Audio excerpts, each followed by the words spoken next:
All right, guys, Tuesday, March 16th, we are going to start with a superset of two movements, single arm dumbbell bench press and then Russian kettlebell swings. So you're going to do one set of bench press and then one set of Russian kettlebell swings. So you'll see it written as 4x10 for the bench press and 4x20 for the Russian kettlebell swing.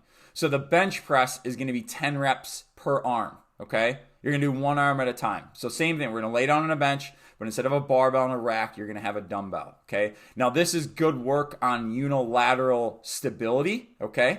And unilateral pressing motions on a single arm at a time, okay? So it's going to be a little, maybe feel like a little imbalanced when you guys first start it, so it'll take some getting used to, even within those 4 sets.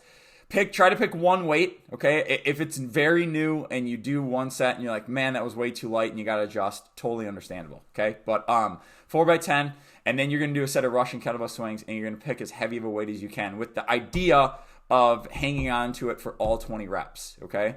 So this is going to feel like a bit of a strength movement in the bench press and then a bit of a strength, yet probably more so cardio on the Russian kettlebell swings, okay? So again, one set of bench press on each arm, and then one set of Russian kettlebell swings for 4 rounds, okay?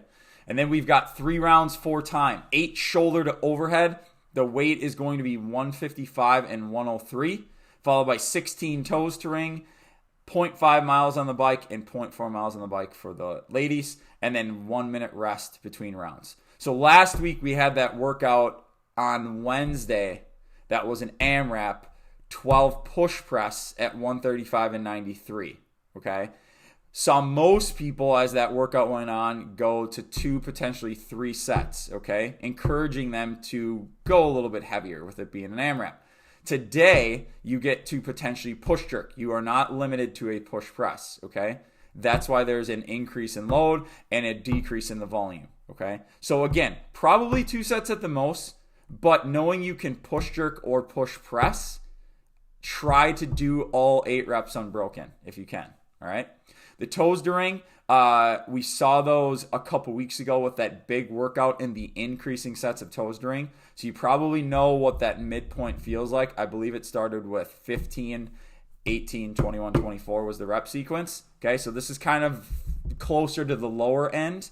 But nonetheless, try to get each set done in 2 efforts, okay? And then the bike, unlike yesterday, if you got to it where it's hopefully an all-out sprint on there, this doesn't necessarily have to be a sprint with it being 3 rounds, okay?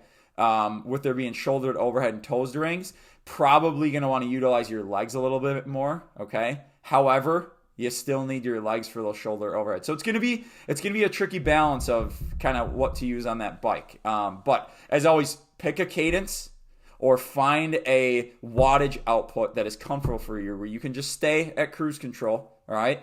And you're getting the work done, but not further tiring yourself out, all right? And then that minute of rest is to kind of chalk up, regroup, take a moment of mental relief before you got to start the next round, okay? So let's say those 8 shoulder to overheads probably take us, 20, maybe 30 seconds, okay, including time to set up, get it done if we have to set it down, pick it back up. The toes to ring, probably another 45 seconds, okay? Around there, maybe pushing a minute. So we're looking at maybe like about 90 seconds, maybe 75 seconds. And then the bike, let's just call it a minute 15. So let's say like a 2.5 to maybe 3 minute round, okay? So with all rest included, we're probably looking at like a 9 to 12 minute workout, okay? All right, guys, have fun.